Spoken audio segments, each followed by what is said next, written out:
एक प्रसिद्ध पद है, संतों सो सदगुरु मोहि भावे, जो आवागमन नसावे। डोलत डिगे न बोलत बिसरे, अस उपदेश सुनावे। बिन भ्रम हठ क्रिया से न्यारा, सहज समाधि लगावे। द्वार न रोके पवन न रोके, ना अनहद उलझावे। यह मन जहाँ जाए तहाँ निर्भय, समता में ठहरावे। कर्म करे और रहे अकर्मी, ऐसी युक्ति बतावे। सदा आनंद फंद से न्यारा, भोग में योग सिखावे। तज धरती आकाश अधर में, प्रेम मड़ैया छावे। ज्ञान सरोवर शून्य शिला पर, आसन अचल जमावे। कहें कबीर सद्गुरु सो साचा, घट में अलख लखावे।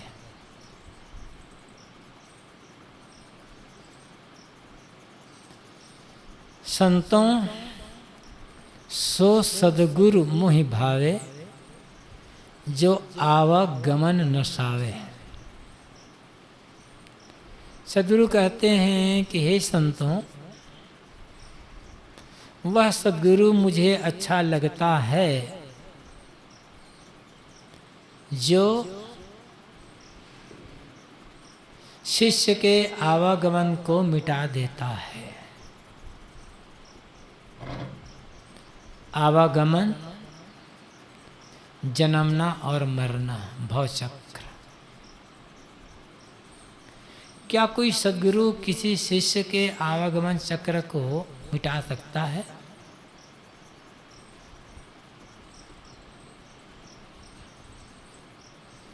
यदि सद्गुरु मिटा देते तो अब तक सबका आवागमन खत्म हो गया होता।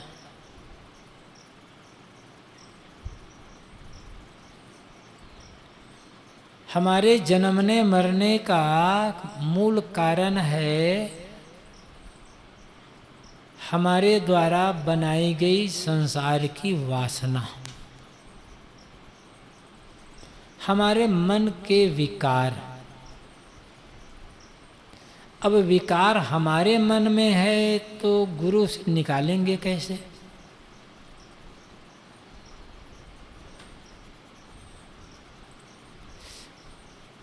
उपदेश देते हैं गुरुदेव,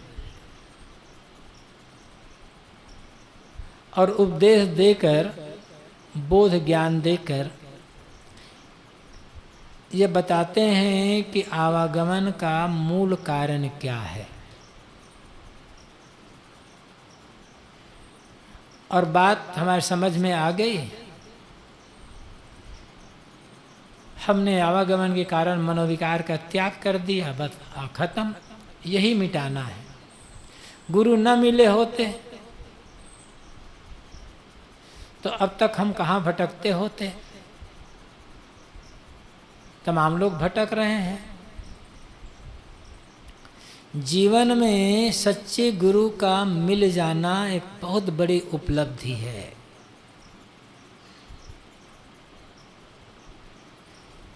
गुरु तो बहुत मिलते हैं, लेकिन सच्चे गुरु निस्वार्थ, निष्काम और सही बोध देने वाले बिरले होते हैं।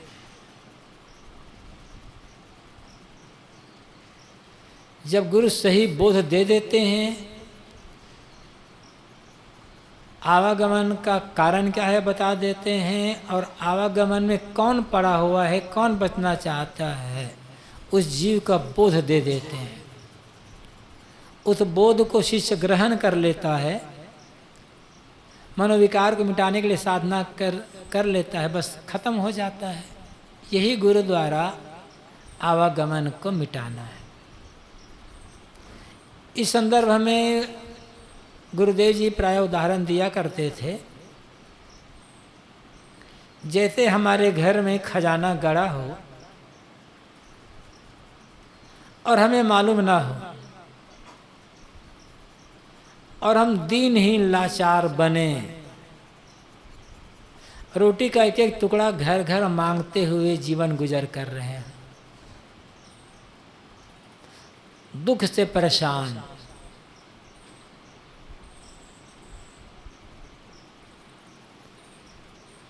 किसी ने हमें देखकर कहा, अरे तुम भीख मांग रहे हो, दरवाजे दरवाजे ठोकर खा रहे हो,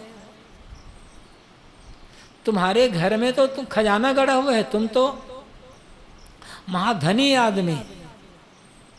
हम कहते हैं कि भैया कुछ दे नहीं सकते हो तो मजाक क्यों करते हो? उसने कहा कि मैं मजाक नहीं करता, सचमुच में तुम महाधनी हो, तुम्हारे घर में खजाना गड़ा हुआ है, चलो मेरे साथ। वे हमें हमारे घर में ले आए और बताया कि देखो यहाँ पर खोदो।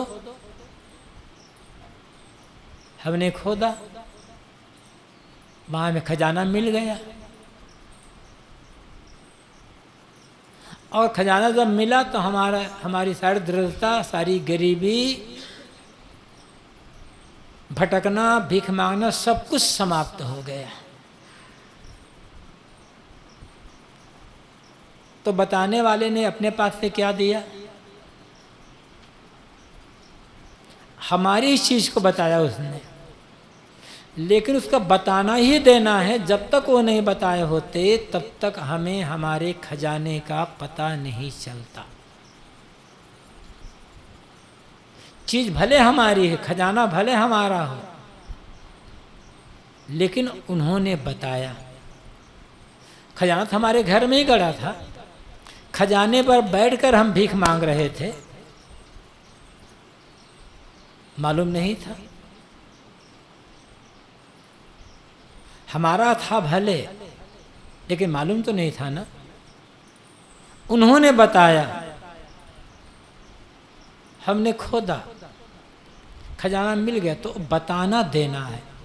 बस गुरु ये बताते हैं कि जिस खजाने को तुम खोज रहे हो, जिस परम शांति, परम आधार, परमानंद के आधार को खोज रहे हो, वह तुम्हारे भीतर है, तुम स्वयं हो। बस हमारा भटकना बंद हो गया।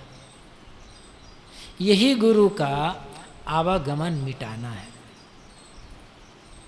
वे न मिले होते, जैसे आज तक भटकते आए हैं, आगे भटकते हो जाते हैं।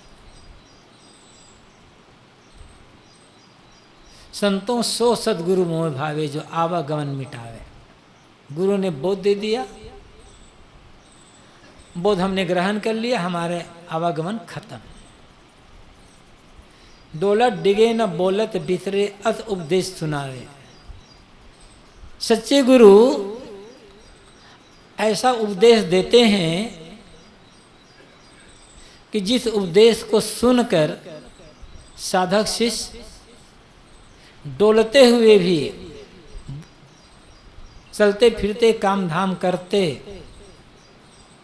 अपने लक्ष्य को भूलता नहीं है। डोलत डिग कहीं डिगता नहीं, कहीं भटकता नहीं है। बोलत बिसरे, और बातचीत व्यवहार करते हुए भी उसको भूलता नहीं है। डिगने का मतलब क्या है? डोलने का मतलब काम धाम करना। यहाँ खाली डोलने का मतलब हिलना नहीं है बैठे बैठे। जैसे गीता में कहा गया है, अर्जुन ने पूछा है श्री कृष्ण से, स्थित प्रज्ञस्य का भाषा समाधिस्थस्य केशव, स्थित दीन किम प्रभाषित किमासित व्रजेत क्रीम। अर्जुन पूछते हैं, श्री कृष्ण जो स्थित प्रज्ञ पुरुष है, आत्मनिष्ठ पुरुष है, उसकी भाषा कैसी होती है? वो कैसे बोलता है, कैसे चलता है? तो यहाँ बोलने चलने का मतलब स्थूल बोलना चलना नहीं है, जीवन की रहनी, जीवन का आचरण, व्यवहार। तो यहाँ साहब कहते हैं डोलत डिगे, मतलब सदगुरु ने ऐसा उपदेश दिया और वो उपदेश शिष्य के हृदय में इस प्रकार से बैठ गया कि कहीं भी चलते फिरते काम धाम करते शिष्य अपने लक्ष्य से डिगता नहीं है। अब ये बहुत बड़ी बात है। हम सत्संग में बैठते हैं, ज्ञान की बातें सुनते हैं, ग्रंथ में पढ़ते हैं, गुरु बताते हैं, उस समय हमें लगता है अब बस मैं ऐसे ही जीऊंगा, ऐसे ही चलूंगा, ऐसे ही काम करूंगा। और जब सत्संग हाथ से निकलते हैं ना, तब सब खत्म हो गया होता है। बिहार में लगते हैं तो भूल जाता, कहते हैं अरे वो तो गुरु की बात है, फिर दुनिया की बात दूसरी बात है, बस खत्म मामला। हमारा संकल्प दृढ़ नहीं रह पाता, हमारा ज्ञान वहां पर काम नहीं आ पाता। तो जीवन का कोई भी कार्य व्यवहार करते हुए कहीं भी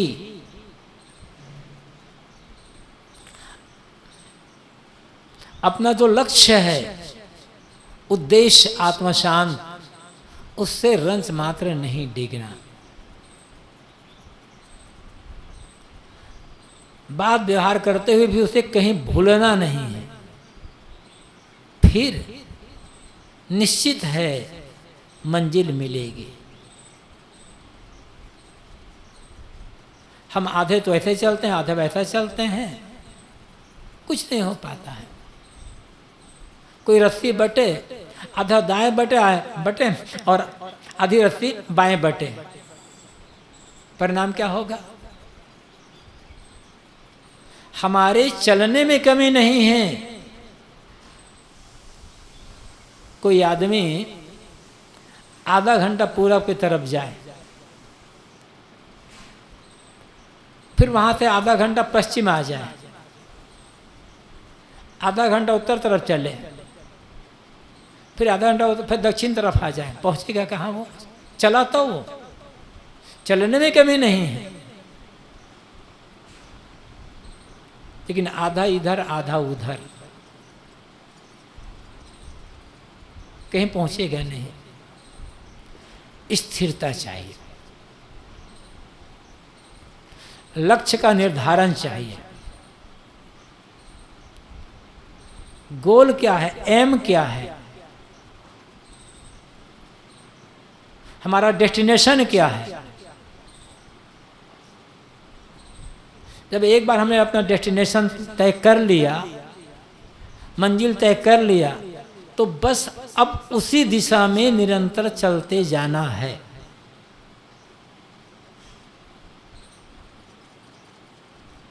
मंजिल कितनी सुखद हो, कितनी बड़ी हो, जब तक उस दिशा में चलने की दृढ़ता नहीं होगी और दृढ़ता पूर्वक चलेंगे नहीं, तो कभी पहुंच नहीं पाएंगे। जानते रहेंगे, चलने का भ्रम होगा, पहुंचने का भ्रम होगा, लेकिन पहुंच नहीं पाएंगे। तो डोलत डिगे न बोलत बिसरे।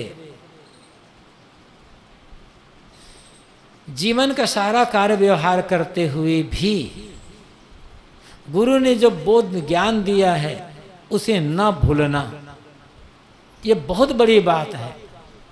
और जो नहीं भूलता है वही अपनी मंजिल तक पहुंच पाता है, उसी का आवागमन खत्म हो पाता है।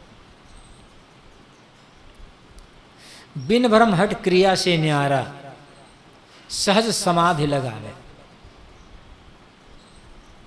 गुरु का जब सही बोध हो मिल जाता है तब मन में कोई भ्रम रह नहीं जाता।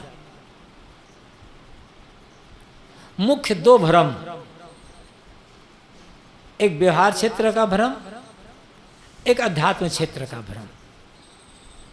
व्यवहार क्षेत्र का भ्रम है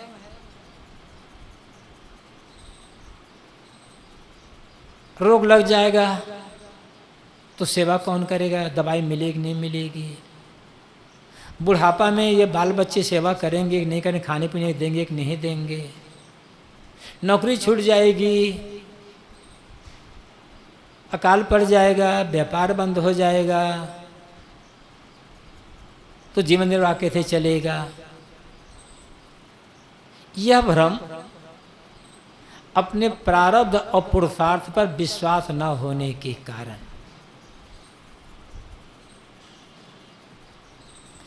प्रारब्ध और पुरुषार्थ पर विश्वास हो तो ये भ्रम नहीं होगा। प्रारब्ध अदृश्य, पुरुषार्थ हमारे हाथ में। जब तक हाथ पैर चल रहे हैं, शरीर साथ दे रहा है, तब तक कुछ न कुछ करते चलो। जौ लो कर डोले पगुचाले, त्यों लो आश न कीजिए। जब तक शरीर साथ दे रहा है, करते चलो करते चलो। फिर प्रारब्ध है, जिंदगी भर खाने पीने को मिलता रहेगा। ये गली गली घूमने वाले कुत्ते को मिलता नहीं मिलता है? कोई बैंक बैलेंस है उनका? खेती है कि नौकरी है कि व्यापार है कि घर द्वार है? चिड़ियों को देखो, क्या है उनके पास? अन्य पशु पक्षियों को देखो, क्या है उनके पास? उनका गुजर हो जाता है, आपका गुजर क्यों नहीं होगा? ये भोगों की इच्छाएं हैं, ये परेशान करती है। प्रारब्ध और पुरुषार्थ पर विश्वास हो जाए, सही बोध हो जाए, तो व्यवहारिक भ्रम खत्म। आध्यात्मिक भ्रम, मैं कौन हूं, ईश्वर का अंश हूं या स्वतः हूं, मरने के बाद में दशा क्या होगी, जीव मुक्त होकर के कहाँ जाएगा, मुक्ति होती भी है कि नहीं होती है, ये काम मैं कर पाऊंगा कि नहीं कर पाऊंगा, यह भ्रम होता है जड़ चेतन का सही बोध न होने के कारण। जब सही बोध हो जाएगा तब यह आध्यात्मिक भ्रम भी खत्म हो जाएगा। और सच्चे गुरु मिलने पर न व्यवहार क्षेत्र में भ्रम रहता है, न अध्यात्म का भ्रम, सब भ्रम खत्म। हठ क्रिया नहीं करना है। योग साधना के मार्ग में हठ योग चलता है, लंबे लंबे उपवास, मौन रहना, खड़े शरीर रहना, ऊर्ध्वबाहु रहना, और पता नहीं क्या क्या हठ पूर्वक तपस्या की जाती है। तपस्या से उत्कर्षता आती है, जीवन में प्रसिद्धि मिल जाती है, सम्मान मिल जाता है, रुपये पैसे पूजा प्रतिष्ठा मिल जाते हैं, लेकिन शांति नहीं मिलती।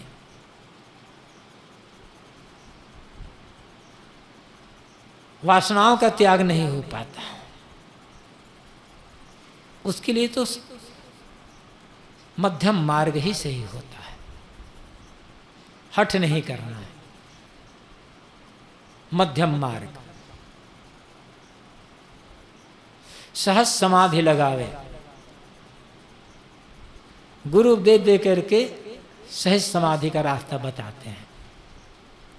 सहज समाधि वह समाधि जिसमें किसी प्रकार की कोई बनावट ना हो। सहज का अर्थ है नेचुरल, स्वाभाविक, जो आर्टिफिशियल ना हो, जिसमें कोई पकड़ ना हो, जिसमें कोई आलंबन ना हो। जैसे यहाँ ध्यान शिविर के प्रारंभ में पहले दिन बताया गया था कि सांस आ रही है जा रही है, उसको देखो, ये आर्टिफिशियल है, पकड़ है, बनावटी है, लेकिन इसकी आवश्यकता शुरू में है।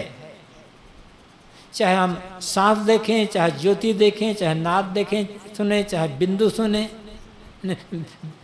बिंदु का ध्यान करें, या गुरु के चित्र या किसी महापुरुष के चित्र को ध्यान का आलम्बन बनाए, ये सब बनावटी है, कृत्रिम पकड़ है।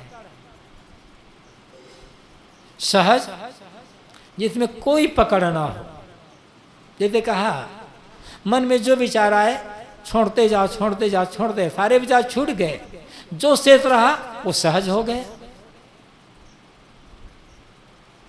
वहां कुछ पकड़ना नहीं है, कुछ आरोपण नहीं है, कुछ आलंबन नहीं है।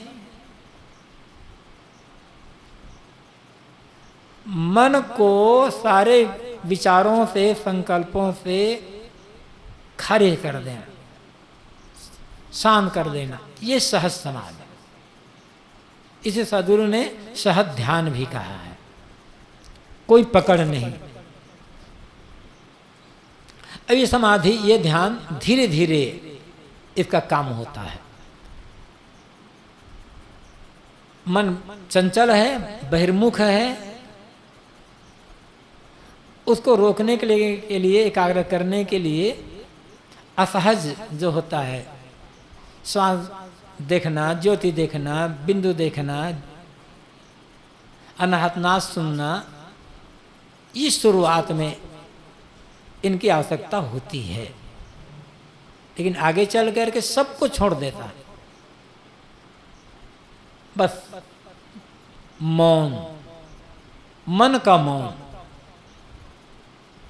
निर्विचार मन, जिसके लिए कहा गया एब्सेंस ऑफ थॉट्स। कोई विचार मन में न हो, उस सहज समाधि फिर आप रहेंगे। आप तो रहेंगे ही, सबको छोड़ने वाला आप समाप्त थोड़े हो जाओगे।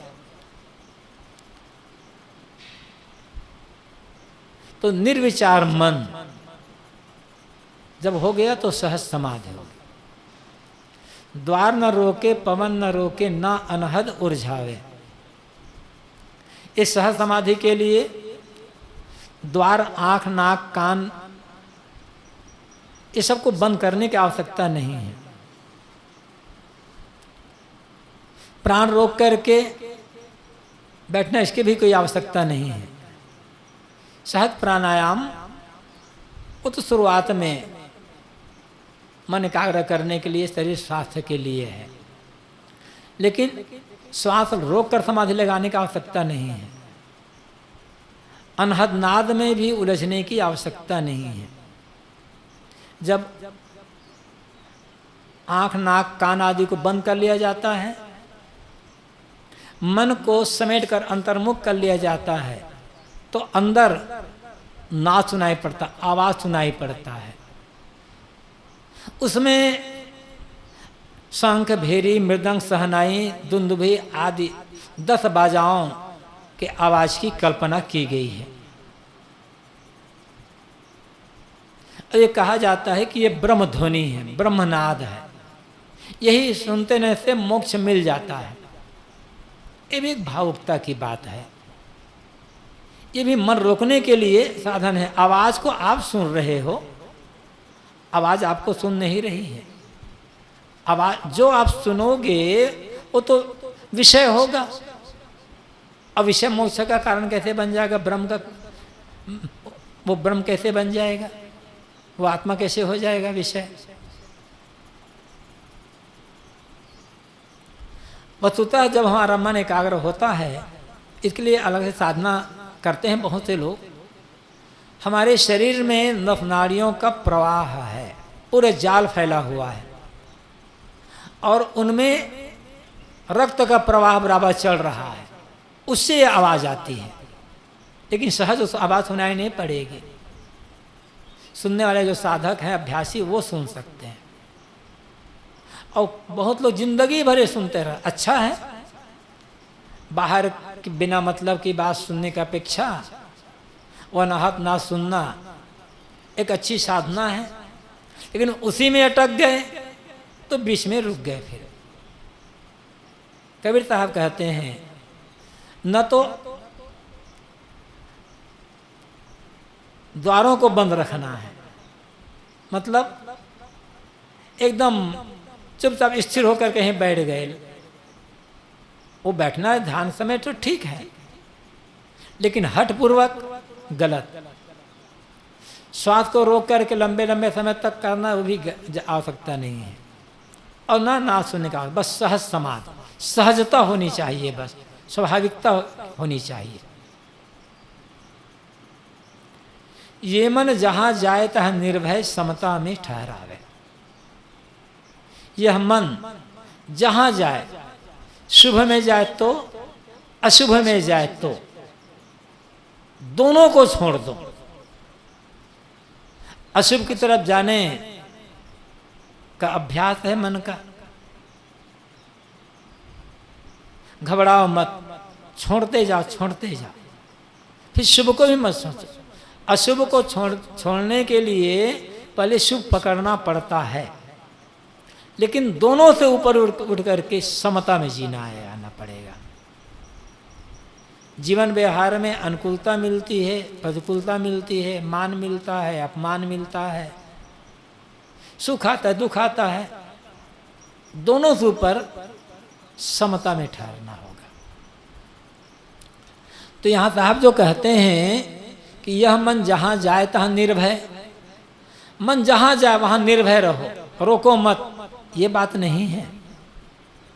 कुछ लोग कहते हैं कि मन को रोकोगे, दमन करोगे तो गांठ बन जाएगी, और गांठ पीड़ा देगी, बीमारी का कारण।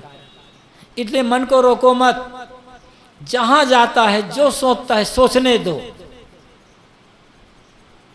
जो मन में उड़ जाए वो काम कर लो।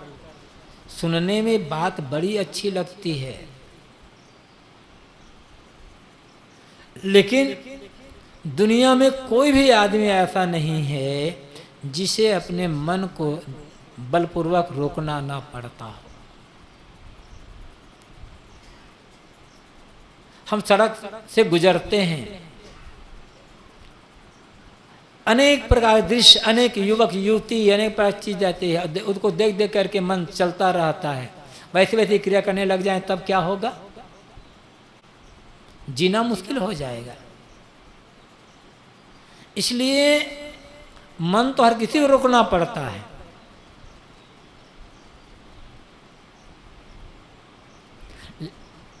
लेकिन धीरे धीरे ऐसा अभ्यास बनाएं कि मन रोकना ना पड़े, मन गलत की ओर जाने ना पाए, सही सोचे, सही देखे। कोई दिखाई पड़ा गलत दृश्य, स्वाभाविक मन उधर से उपराम हो जाए, ये अभ्यास करना पड़ेगा। अच्छे बुरे दृश्य जिंदगी भर मन के सामने, आंखों के सामने आते रहेंगे। आंखों पर हम पट्टी नहीं बांध सकते, मन को किसी कमरे में बंद नहीं कर सकते, पता नहीं मन कब क्या सोच ले। ध्यान में बैठे हैं, साधना में बैठे हैं, मंदिर में बैठे हैं, पूजा में बैठे हैं, अब पता नहीं कब कहां से मन ऐसा भाग करके गंदी से गंदी बात सोच ले। अब आंखों के सामने कब कैसे उत्तेजक दृश्य आ जाए, कैसे बचा जा सकता है? लेकिन जब ये स्थिति आए तो मन को समता में ठहरा जाए, उधर से हटा ले, उसको सोच, उस पर सोचो मत, पर बल मत दो। इसको हटाने के लिए शुरुआत में शुभ की आवश्यकता है,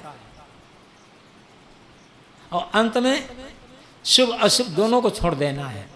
पैर में कांटे शुभ है, कांटा पीड़ा दे रहा है, पैर में चुभे हुए कांटा को निकालने के लिए एक दूसरे कांटे की आवश्यकता होती है।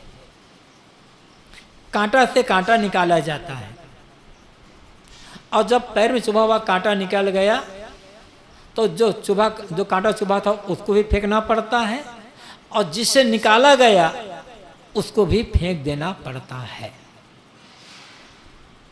उसको पकड़ कर रखने का आवश्यकता नहीं है, रखोगे पकड़ करके पता नहीं वही कांटा चुभ जाए।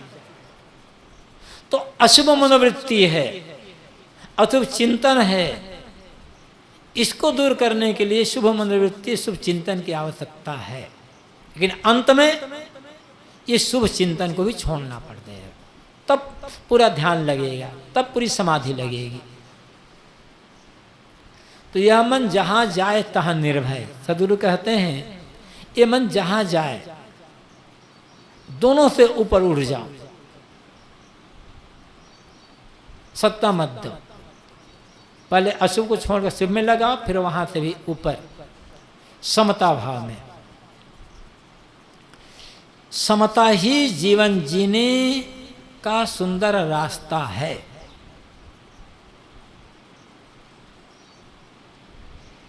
जो समता में जीता है उसे दुनिया की कोई परिस्थिति प्रभावित नहीं कर सकती।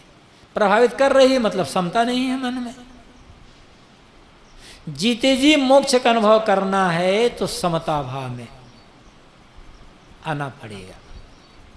और आना पड़ेगा चाहे आप इसे मजबूरी समझो और चाहे एक हकीकत समझो। मजबूरी पूर्वक आओगे तो मन दौड़ता रहेगा, ज्ञान विवेक पूर्वक समता में आएंगे, सहजता रहेगी। तो यह मन जहाँ जाए तहाँ निर्भय समता में ठहरावे। मन जहाँ जाता है शुभ अशुभ में दोनों का दृष्टा बन जाए और दृष्टा बन करके ऊपर उड़ जाए। अब मान अपमान सुख दुख अनुकूलता प्रतिकूलता में समता में, न अनुकूलता रहेगी न प्रतिकूलता, न निंदा करने वाले रहेंगे न प्रशंसा करने वाले रहेंगे। हम ही नहीं रहेंगे, एक दिन शरीर ही नहीं रहेगा। इसलिए समता में जीने का अभ्यास करना होगा। समत्वम ही योग उच्यते, गीता में कहा गया है कि समता ही योग है। सिद्ध सिद्धो समो भूत्वा समत्वम योग उच्यते। सिद्ध सिद्धो समो भूत्वा, सिद्धि में असिद्धि में, हानि में लाभ में, सुख में दुख में समो भूत्वा, सम हो जाओ। क्यों? समत्वम योग उच्यते, समता ही योग कहलाती है। समता की साधना, कोई दुख नहीं होगा। फिर कर्म करे और रहे अकर्मी, ऐसी युक्ति बतावे। सद्गुरु ऐसी युक्ति बताते हैं कि कर्म करते हुए भी अकर्मी कैसे रहा जाए। मानव शरीर कर्म भूमि का है। कोई भी मनुष्य बिना कर्म किए रह नहीं सकता है। संसार में जो कुछ मंगलमयता दिखाई पड़ रही है कर्म का ही परिणाम है।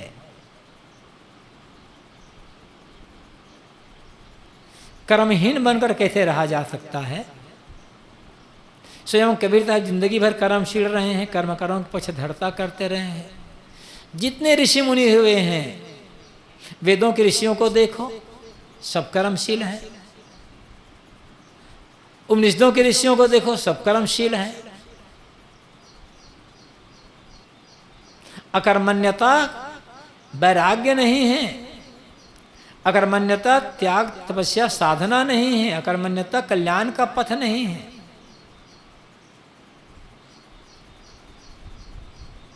कर्मशील होने की जरूरत है, जीवन भर कर्म करने की जरूरत है।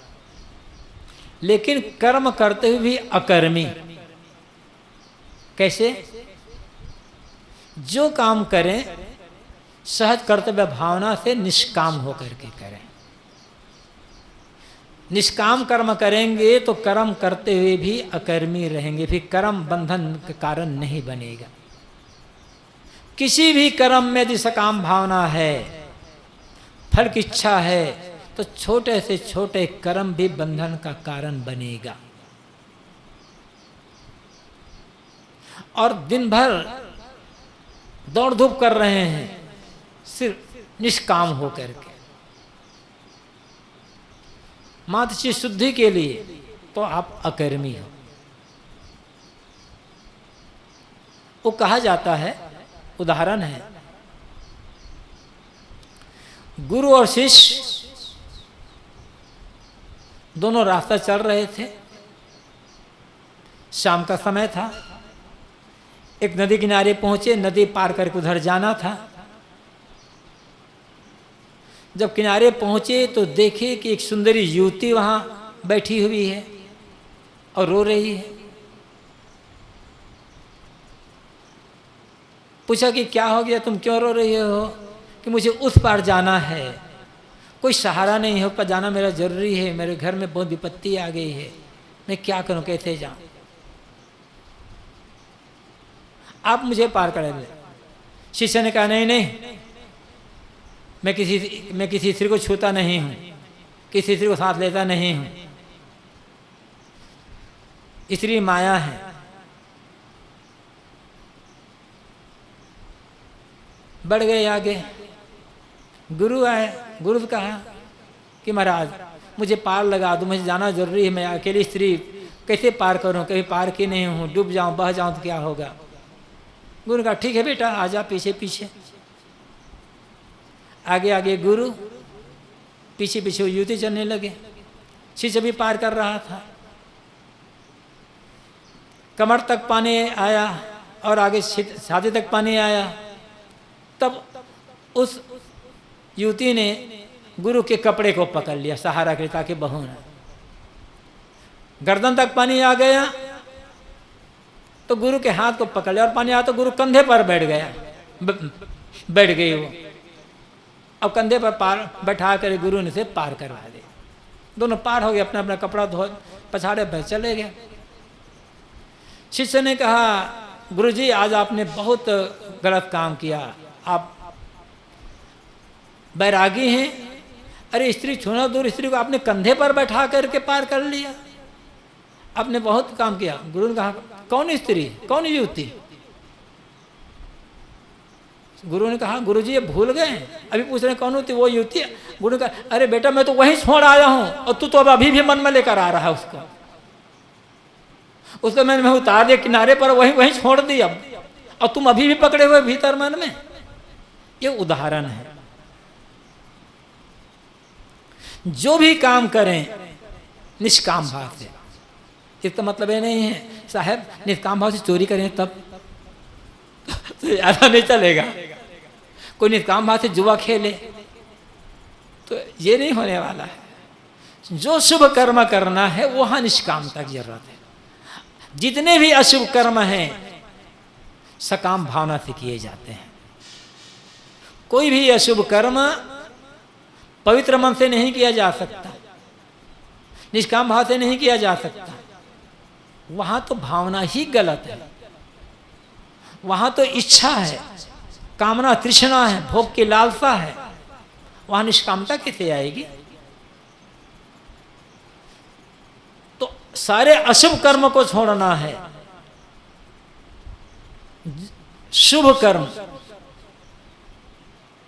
जो कर्म करने से हमारा मन प्रसन्न हो, जीवन निर्वाह में सहयोग हो, हमारा आध्यात्मिक विकास हो और दूसरों को भी सेवा हो, वह कर्म शुभ कर्म है। और इनको भी करना है निष्काम भाव से। तो कर्म करे और रहे अकर्मी। कर्म करो, सेवा करो, साधना करो, व्यवहार का काम करो, लेकिन निष्काम भाव से, तो अकर्मी रह जाओ।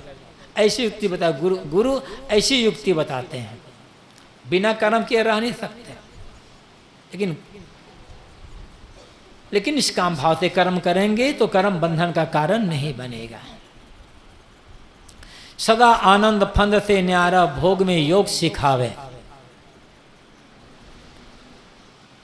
हम आनंद चाहते हैं, हर व्यक्ति आनंद चाहता है, और ऐसा आनंद सदा रहने वाला आनंद। वो सदा रहने वाला आनंद कहाँ है? सदा आनंद से कौन रह सकता है? फंद से न्यारा। जो फंदों से न्यारा हो गया, फंद क्या है? मन का जाल, मन के विकार, आशा तृष्णा, भोगों की लालसा, कुछ पाने की लालसा, यही जाल है। जिसके मन से आशा तृष्णा, भोगों की लालसा, आसक्ति, कामना, देहाभिमान मिट गया, वो सदा के लिए आनंदित हो गया। उसका आनंद कभी खंडित हो नहीं सकता है। थोड़ी सी तृष्णा है, थोड़ी कहीं आसक्ति, थोड़ा भी देहाभिमान है, फंदा लटका रहेगा गले पर, और कब वो कस जाए पता नहीं चलेगा। सदा आनंद रहना में जीना चाहते हैं तो सारे फंदों को काटना पड़ेगा, और फंदा बाहर नहीं भीतर। मैंने कहा इच्छा, तृष्णा, कामना, आसक्ति, देहाभिमान, अधिकार की लालसा, पूजा प्रतिष्ठा की लालसा, गुरु महंत बनने की लालसा, यही सब फंदे हैं। और कोई लालसा नहीं तो कोई फंदा नहीं, फिर सदा आनंद, सदा आनंद। भोग में योग सिखावे, गुरु भोग में योग सिखाता है। तो कौन सा भोग? क्या ये कहा जा रहा है कि दुनिया के जो भोग, काम भोग, पद भोग, ये भोग करते रहो उसी में योग बन जाएगा? ऐसा नहीं है। भोग के अनेक अर्थ होते हैं।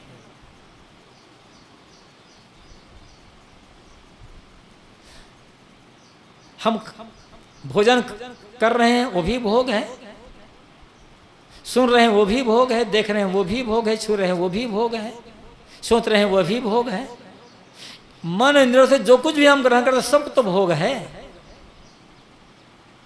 भोग मतलब ग्रहण करना, पकड़ना। वो पकड़ना के हिसाब से सुख मान करके पकड़ना, सुख मान करके हम पकड़ रहे हैं तो भोग है। मैं यहां बोल रहा हूं और मेरे मन में ये भाव हो कि मैं जो बोल रहा हूं लोगों को खुश कर दूं ताकि मेरी प्रशंसा करे, तो ये मेरा बोलना भी भोग है। क्योंकि एक आशा है इसके पीछे, तृष्णा है इसके पीछे। और सोचो भाई यहाँ चूंकि बैठे हुए हैं सत्संग के लिए, कह देना मेरा काम, बोल देना, रास्ता बता देना मेरा काम। कौन प्रशंसा करता है, कौन निंदा करता है, कौन सुन रहा नहीं सुन रहा है, परवाह ही नहीं। तो बोलना भोग नहीं बनेगा। तो यहां बात है भोग में योग सिखावे। भोग दो प्रकार के भोग, एक प्रारब्ध भोग मतलब जीवन का निर्वाह।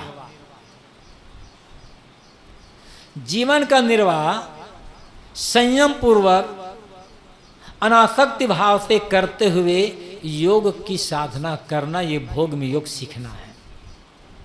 जीवन यात्रा भी तो भोग है ना, खाना पीना, सोना जागना, लोगों से मिलना जुलना, ये भोग है। और यही सब करते हुए जीवन यात्रा में मिले जो प्राणी हैं उनसे प्रेम का, सेवा का व्यवहार करते हुए जीवन निर्वाह के लिए आवश्यक चीज़ों को ग्रहण करते हुए योग सीखना है। गुरु बताते हैं बेटा कि जीवन का कार्य व्यवहार करते हुए कैसे योग सीखा जाए, ये भोग में योग सीखना है। और दूसरा भोग में योग सिखाना, जो आदमी का मन भोगा है, आदमी का मन भोगी बना है। भोग मतलब दुनिया में डूबा होना। जो भोगी मन है, जो राग रंग में डूबा मन है, उसी को तो योग सिखाना है। जो योगी है उसको क्या सिखाओगे योग? वो तो योगी, वो तो योगी हो ही है। जो स्वस्थ आदमी है उसे दवा की क्या जरूरत? दवा की जरूरत तो जो रोगी आदमी उसको है ना, उसी को डॉक्टर कहेगा दवा ऐसी खाना, वैसी खाना, ऐसे खाना। स्वस्थ आदमी को क्या कहेगा? तो जो साधना कर ही रहा है, योग मार्ग में चल ही रहा है, उसे क्या योग सिखाना है? योग की आवश्यकता उसके लिए है जिसका मन दुनिया के प्रपंच में डूबा हुआ है, राग रंग मोह माया में डूबा हुआ है। सद्गुरु उन्हीं को योग सिखाने की बात कहते हैं, उन्हीं को योग सिखाते हैं। क्योंकि रोग वहां ज्यादा है, इसलिए दवा का आवश्यकता वहां ज्यादा है। और हर आदमी का मन भोगी बना हुआ है, दुनिया में आसक्त है। उसी आसक्त मन को योग सिखाने की आवश्यकता है। उसी को आसक्ति से कैसे हटा जाए, ये सीख देने की आवश्यकता है। और गुरु यही करते हैं। तज धरती आकाश अधर में प्रेम मड़ैया छावे।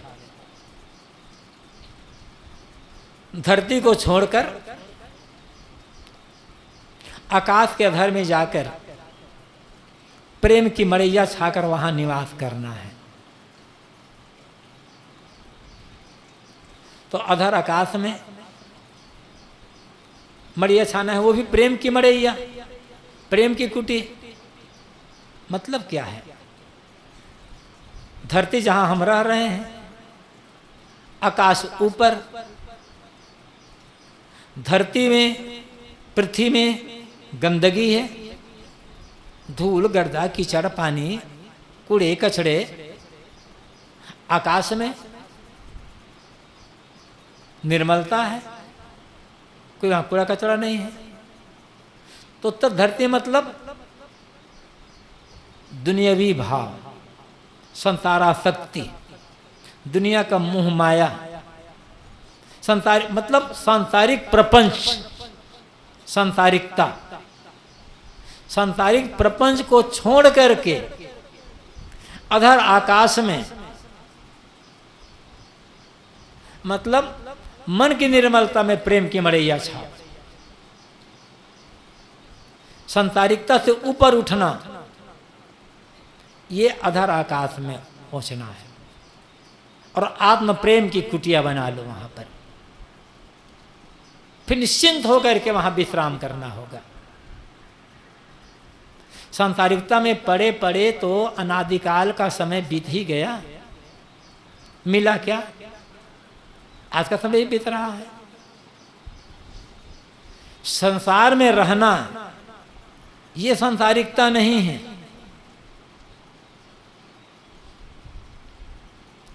सांसारिकता है मन में संसार का मोह बनना।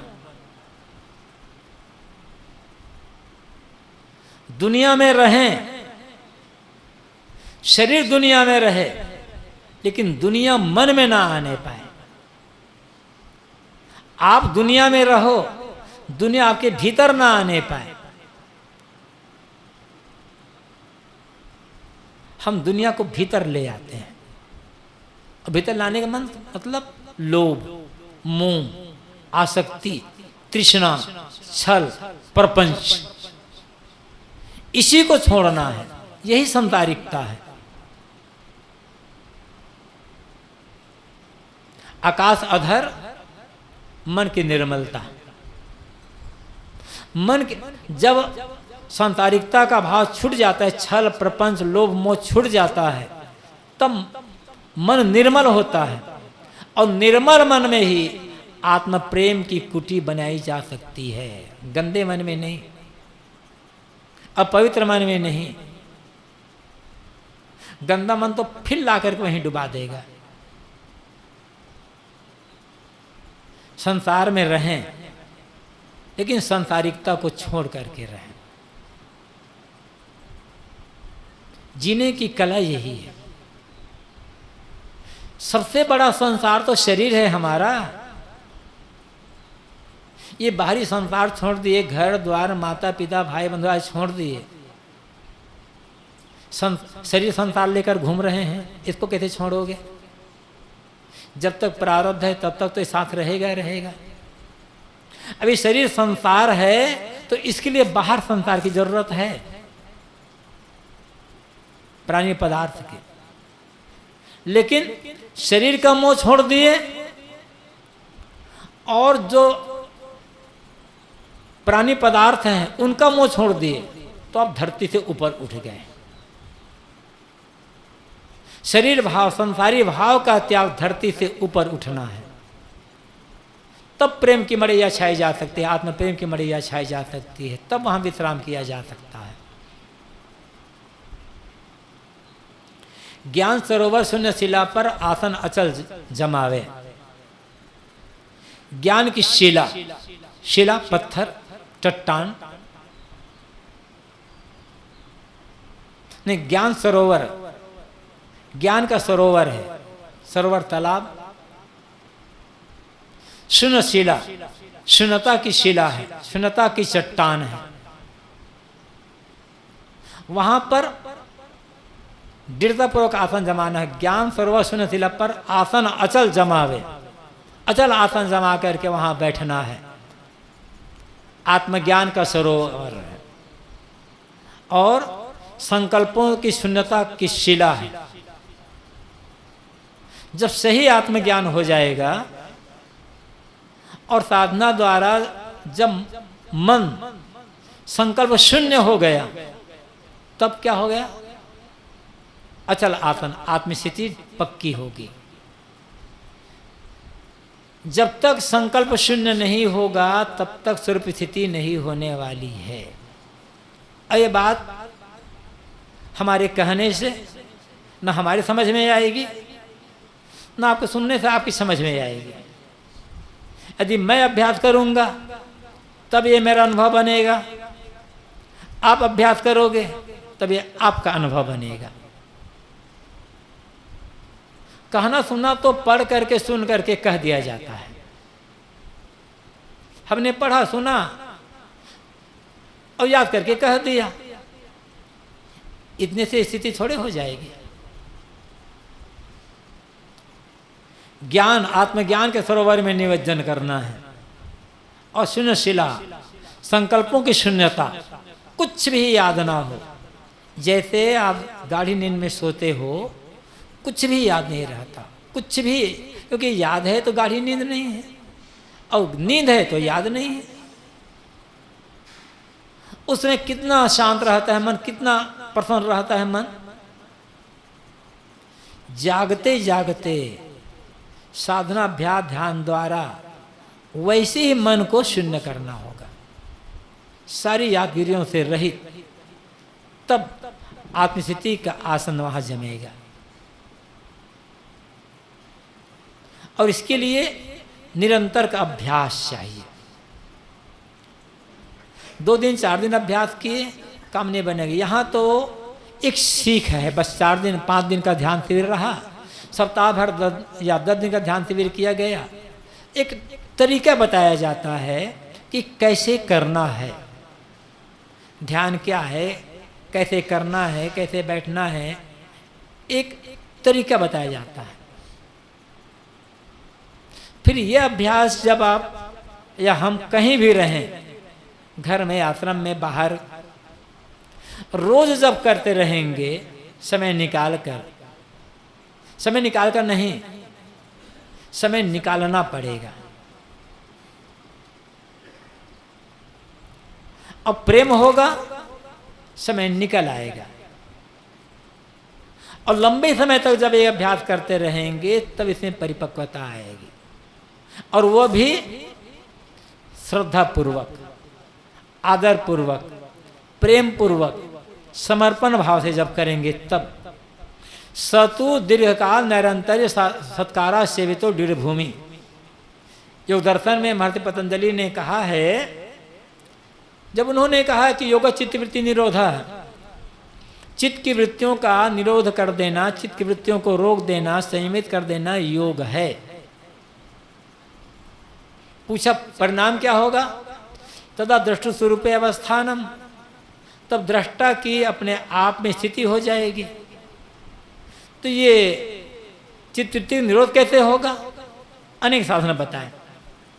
तब उन्होंने कहा सतु दीर्घकाल निरंतर सत्कारा सेवितो दृढ़ भूमि। दीर्घकाल तक निरंतर और सत्कार भाव पूर्वक, तब दृढ़ता आएगी। 2 दिन 4 दिन किए नहीं होने वाला है। साल भर भी किए, 2 दिन किए 4 दिन छोड़ दिए, फिर 4 दिन किए 2 दिन फिर छोड़ दिए, जिंदगी भर करते रह जाएंगे, पहुंचे कुछ होने वाला नहीं है। अब प्रेम ही नहीं है, श्रद्धा ही नहीं है, समर्पण भावना नहीं है, तब भी कुछ होने वाला नहीं है। रोज समय निकालना पड़ेगा और प्रेम पूर्वक समर्पित भाव से करना होगा। समझ लें यही जीवन का मुख्य काम है, इसके बिना जीवन अधूरा है। ये बात समझ में आ जाएगी तो रोज समय मिलेगा, रोज आप काम ही कर सकेंगे। तो ज्ञान सरोवर शून्य शिला पर आसन अचल जमावे। आत्मज्ञान का सरोवर है, उसमें निमज्जन करना है। संकल्पों की शून्यता की शिला है, वहां दृढ़ता पूर्वक आसन जमा कर बैठ जाना, वहां स्वरूप स्थिति का अभ्यास करना। कहें कबीर सदगुरु सो सांचा घट में अलख लखावे। सदगुरु कबीर कहते हैं जो इस घट के भीतर, इस शरीर के भीतर अलख को लगा देता है वह सदगुरु सच्चा सदगुरु है। अलख मतलब जो लखने में ना आए, देखने में ना आए। कहा जाता है परमात्मा ब्रह्म अलख है, अगम है, अगोचर है। अनेक शब्दों का प्रयोग किया जाता है। कबीर साहब कहते हैं जिसे तुम अलख, अगम, अगोचर कहते हो, यदि वो बाहर है तब तो तुम्हारी उससे मुलाकात ही असंभव है। जब अगम है, अगोचर है तो मुलाकात कैसे होगी? अलख है तो उसे देखोगे कैसे, उसका दर्शन कैसे करोगे, साक्षात्कार कैसे करोगे? कहा जाता है कि ईश्वर अलख है। ठीक है, अलख मतलब देखने में नहीं आने वाला। और फिर कहते हैं भगवान का दर्शन करो। एक और कहते हो अलख है, फिर एक और कहते हैं दर्शन करो। कैसे होगा? एक और कहते हैं भगवान अगोचर है। अगोचर मतलब जो इंद्रियों से पकड़ने में ना आए। फिर कहते हैं भगवान पुकार दर्शन देगा। जब इंद्र पकड़ने में नहीं आ गए तो क्या दर्शन कैसे देगा? पकड़ोगे कैसे उसको? तो यदि हमारा ब्रह्म, हमारा परमात्मा, हमारा ईश्वर हमसे अलग है और अलग है, अगम है, अगोचर है, तो जिंदगी क्या कभी उससे मुलाकात नहीं होगी। लेकिन जिसकी बात आप यहां कह रहे हैं अलख लखावे, वो अलख क्या है? हर व्यक्ति का अपना आपा, क्योंकि वो आंख से, नाक से देखने का, वही देखने वाला है। देखने वाला कौन? आप। सुनने वाला कौन? आप। बोलने वाला कौन? आप। साधना करने वाला कौन? आप। तो आप कौन है? वही आप है।